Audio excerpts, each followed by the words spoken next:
Hello! So I'm back.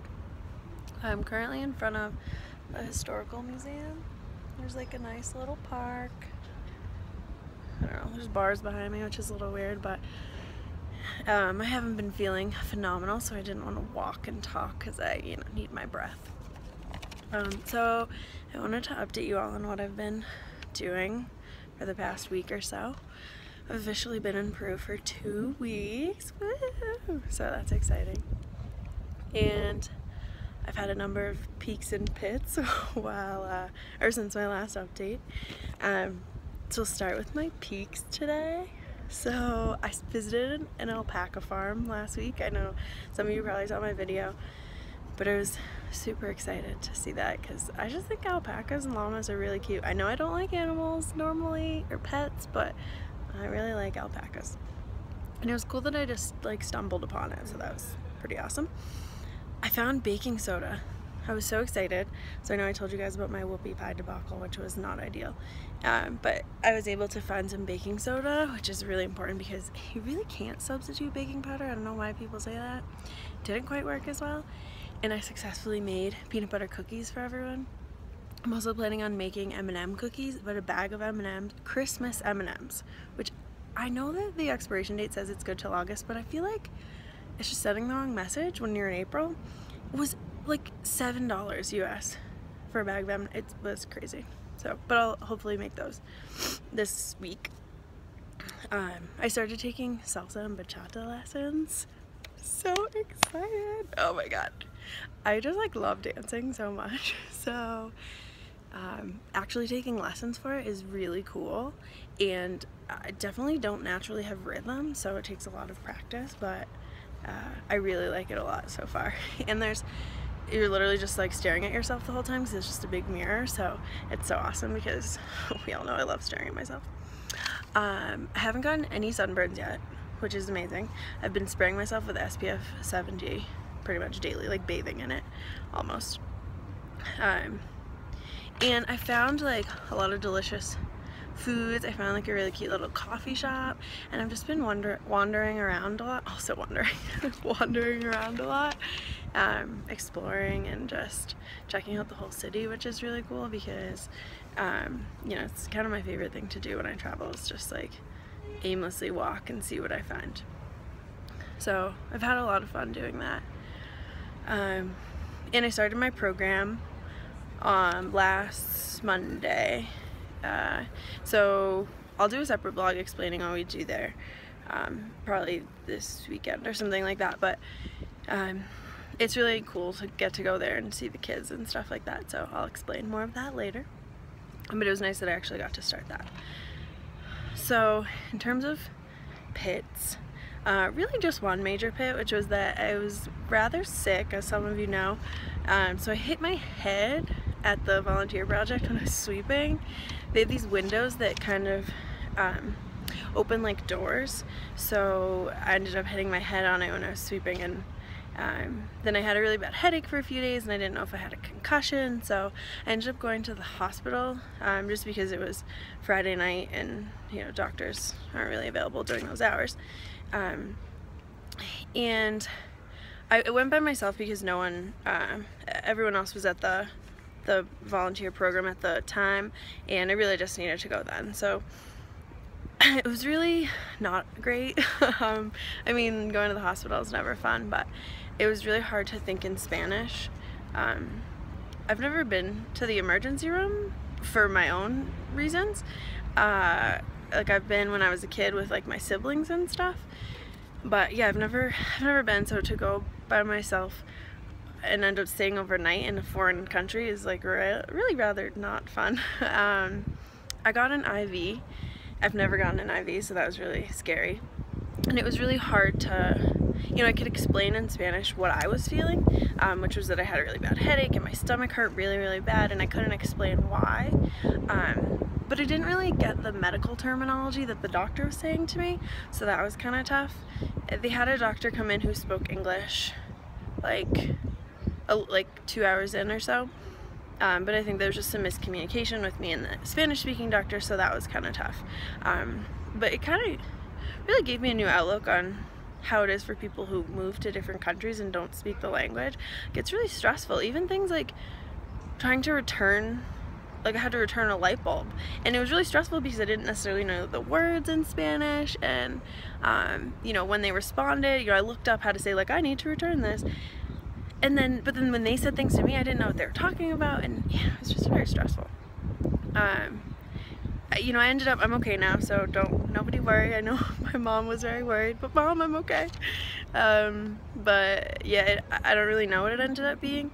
I stayed overnight, and it actually was super cheap compared to the United States. I do have insurance, so I'll get reimbursed for it, but it was only like $330 US for like an IV, an ECG of my stomach, like a couple different laboratory tests, staying overnight, so it was pretty strange that it was so cheap. So that was at least the bright side of that, because I was really worried it was going to be like $1,000 out of pocket, which is not really ideal for anyone. But yeah, so that was my hospital experience in Peru. Hopefully I never have to go again, which would be wonderful. I'm feeling like 100% back to myself, which is wonderful, but I stayed in bed for 4 days, which is such a snore because I'm in a beautiful country and I wanted to go explore, but I just couldn't. But anyhow, I'm better. Thank you to everyone who gave me advice and was worried about me. Fun facts. Lots of fun facts. Their bus system here. So we take the bus to our project every day because it's like an hour away.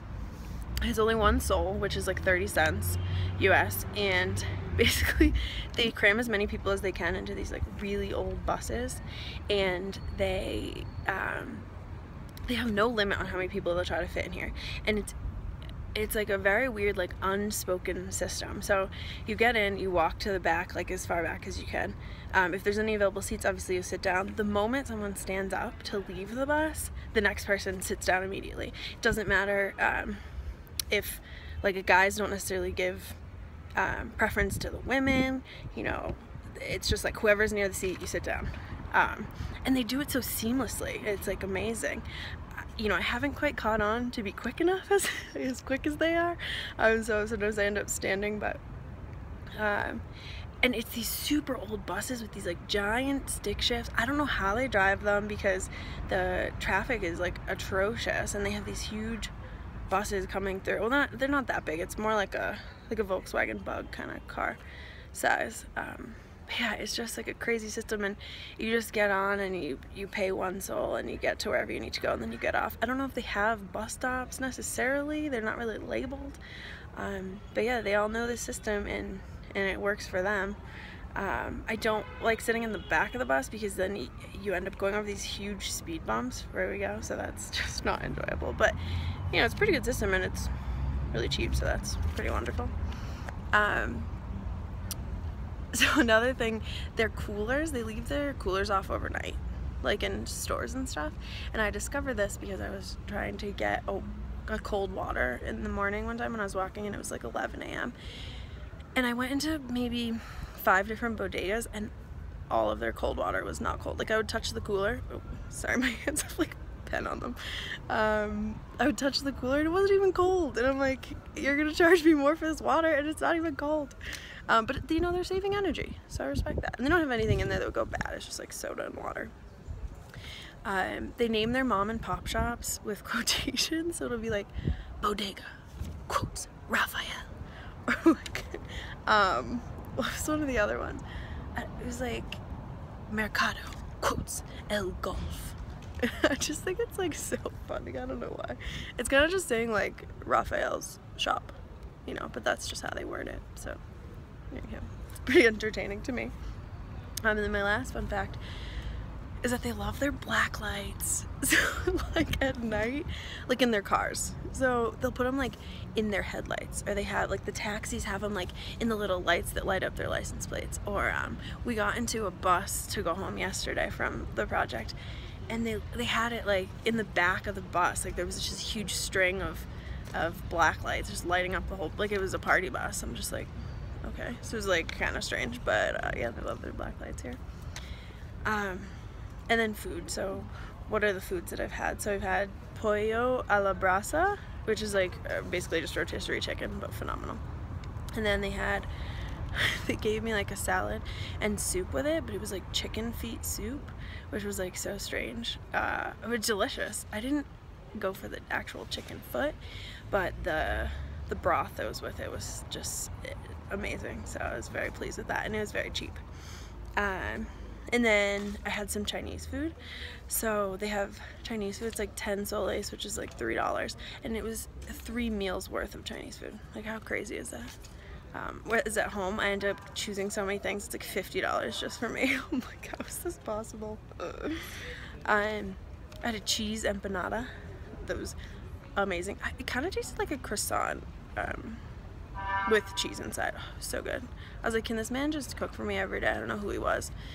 We went to the bus station the other day, and there's bread everywhere. It was just so much bread, like piles and piles. Apparently, I don't know if people really just want their bread from the bus station. It's strange, but yeah, that's where I got my empanada, and it was amazing. And the last thing, this isn't really a Peruvian thing, but butterscotch pudding. So, you know, I kind of just wanted like comfort food when I was like done being sick, so I got butterscotch pudding cups, snack packs. I know, like, not the most great for you, but I thought it was funny because my friends here, like from other countries, had never seen such a thing. They were like so confused as to what I was eating, and I was like, what? I grew up on this stuff. I'm like, hot dogs, peanut butter and jelly, that's what we ate as kids. But yeah, I mean, I love butterscotch pudding cups, so I was pleased. So yeah, that's pretty much my life lately. This is a little longer than my other ones, but you know, had a lot I wanted to tell you guys. I'll give you another cute little view of this park because I really like it. Oh, there's like people doing tours, probably looking at me like I'm crazy. But anywho, I miss you guys. I haven't seen any of you in 2 weeks. And I have another 7 weeks here. Whoop, whoop. But yeah, so I'll see you guys later. Bye.